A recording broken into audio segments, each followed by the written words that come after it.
Welcome to రాజకీయ చదరంగం.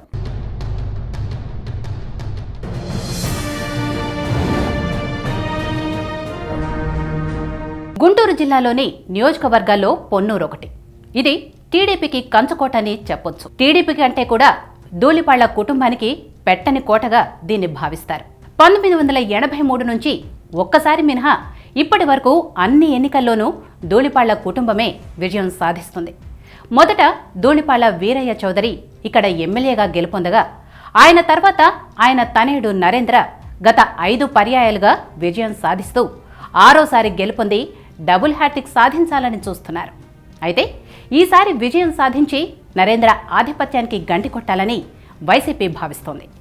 ఈ నేపథ్యంలో ఇక్కడ రాజకీయం ఆసక్తి రేపుతోంది.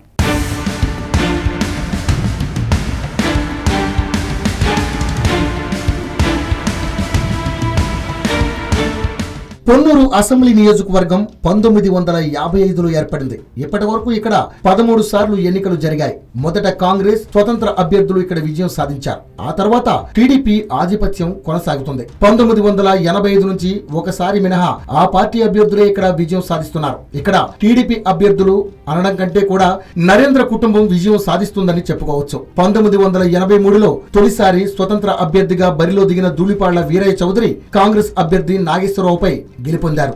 ఆ తర్వాత 85లో టీడీపీలో నుంచి వారిలో నిలిచిన వీరయ్య చౌదరి మరోసారి విజయం సాధించారు. అయితే 89లో రాష్ట్ర వ్యాప్తంగా కాంగ్రెస్ గాలి వీయడంతో పొన్నూరులోని టీడీపీ అభ్యర్థి వీరయ్య చౌదరి ఓటమి సవిచూశారు. ఆ తర్వాత 94లో వీరయ్య చౌదరి తనయుడు నరేంద్ర పోటీ చేసి గెలుపొందారు. ఇక అప్పటి నుంచి నేటి వరకు పొన్నూరులో నరేంద్ర ఆధిపత్యమే కొనసాగుతుంది. 94 నుంచి 2014 వరకు వరుసగా 5 సార్లు విజయం సాధించి 6వ విజయంపై కన్నేశారు ధూళిపాళ్ల నరేంద్ర.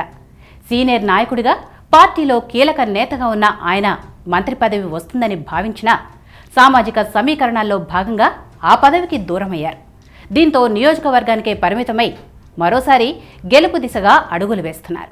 పొన్నూరు నియోజకవర్గంలో పొన్నూరుతో పాటు చేబ్రోలు, పెదకాకాని మండలాలు ఉన్నాయి. ఇక్కడ దాదాపు 2,15,000 ఓటర్లు ఉన్నారు. ఎక్కువ మంది మహిళా ఓటర్లే. ఆ తర్వాత ఎస్సీ, బీసీల జనాభా ఉంది. గెలుపోటములను నిర్ణయించేది వీరే.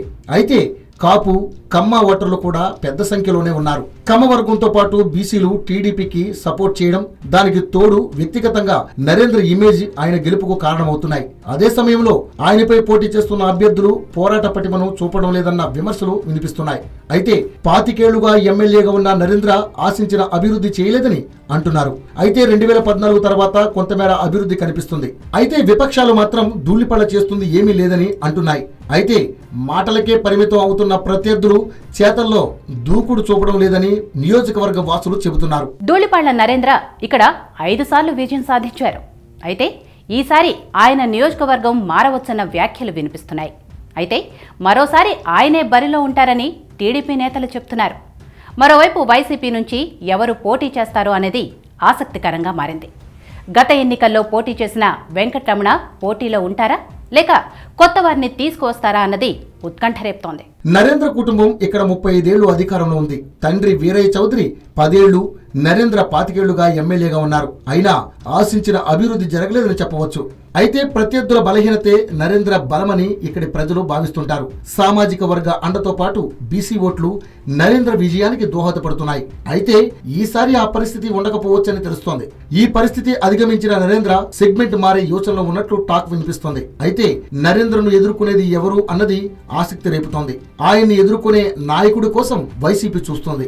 గత ఎన్నికల్లో ఓడిన వెంకటరమణ స్థానంలో కొత్తవారు రావచ్చని అంటున్నారు. మరోవైపు జనసేన అభ్యర్థి ఎవరు అనేది తేలాల్సి ఉంది. సెగ్మెంట్ మారతారనే వార్తలొచ్చినా ఇక్కడే పోటీ చేసి 6వసారి విజయం సాధిస్తానని నరేంద్ర చెప్తున్నారు. అభివృద్ధి చేస్తున్నా కాబట్టే ప్రజలు ఆదరిస్తున్నారని ఆయన అంటున్నారు. అయితే నరేంద్రపై వ్యతిరేకతను సొమ్ము చేసుకోలేకపోతోంది వైసీపీ. బలమైన అభ్యర్థిని బరిలో ఉంచాలని ప్రయత్నాలు ముమ్మరం చేస్తుంది. మరోవైపు జనసేన, కాంగ్రెస్ పార్టీలు కూడా అభ్యర్థులను నిలబెట్టడం ఖాయమే. అయితే పోటీ మాత్రం టీడీపీ, వైసీపీల మధ్యనే ఉండనుంది.